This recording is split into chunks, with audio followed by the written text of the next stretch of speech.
ദേവീസ്തുതികളാൽ ഭക്തിസാന്ദ്രമായ അന്തരീക്ഷത്തിൽ പതിനായിരങ്ങൾ തിരുവല്ല ചക്കുളത്തുകാവിലമ്മയ്ക്ക് പൊങ്കാല അർപ്പിച്ചു. ക്ഷേത്ര ശ്രീകോവിലിലെ കെടാവിളക്കിൽ നിന്ന് മുഖ്യ കാര്യദർശി രാധാകൃഷ്ണൻ നമ്പൂതിരി പണ്ടാര അടുപ്പിലേക്ക് അഗ്നി പകർന്നു. കേന്ദ്രമന്ത്രി സുരേഷ് ഗോപിയുടെ ഭാര്യ രാധിക സുരേഷ് ഗോപിയും മകൻ ഗോകുൽ സുരേഷും ചേർന്ന് ഭദ്രദീപം തെളിയിച്ചു.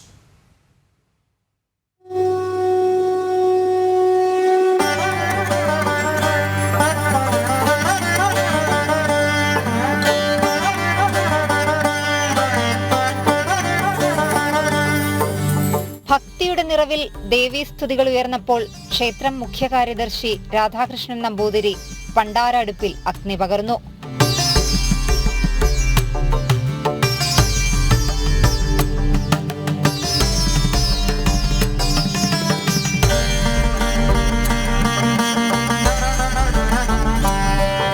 കേന്ദ്രമന്ത്രി സുരേഷ് ഗോപിയുടെ ഭാര്യ രാധിക സുരേഷ് ഗോപിയും മകൻ ഗോകുൽ സുരേഷും ചേർന്ന് പൊങ്കാലയുടെ ഉദ്ഘാടനം നിർവഹിച്ചു.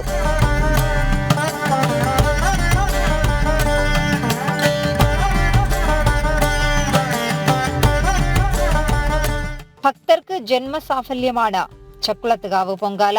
സംസ്ഥാനത്തിനകത്തും പുറത്തുനിന്ന് വ്രതം നോറ്റ് അഭീഷ്ടസിദ്ധിക്കായി ആയിരക്കണക്കിന് സ്ത്രീകൾ ദേവിക്ക് പൊങ്കാല അർപ്പിക്കാനെത്തി.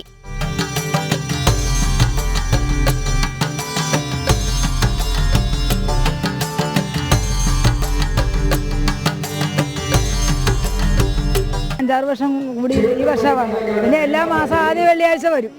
12 നോയമ്പ് എടുക്കും. അതിനൊക്കെ വരും. ചക്കുളത്തുകാവ് ക്ഷേത്രത്തിന്റെ പരിസരത്തും ചുറ്റുമുള്ള പ്രദേശങ്ങളിലും നിറഞ്ഞ ഭക്തരുടെ നിര അമ്പലപ്പുഴ തിരുവല്ല സംസ്ഥാന പാതയിൽ തകഴി വരെയും MC റോഡിലേക്കും കിടങ്ങറ നീരേറ്റുപുറം റോഡിലേക്കും നീണ്ടു.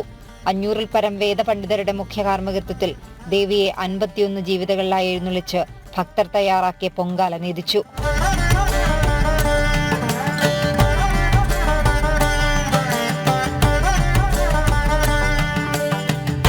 പൊങ്കാല നേദ്യത്തിനു ശേഷം ദിവ്യാഭിഷേകവും ഉച്ചദീപാരാധനയും നടന്നു.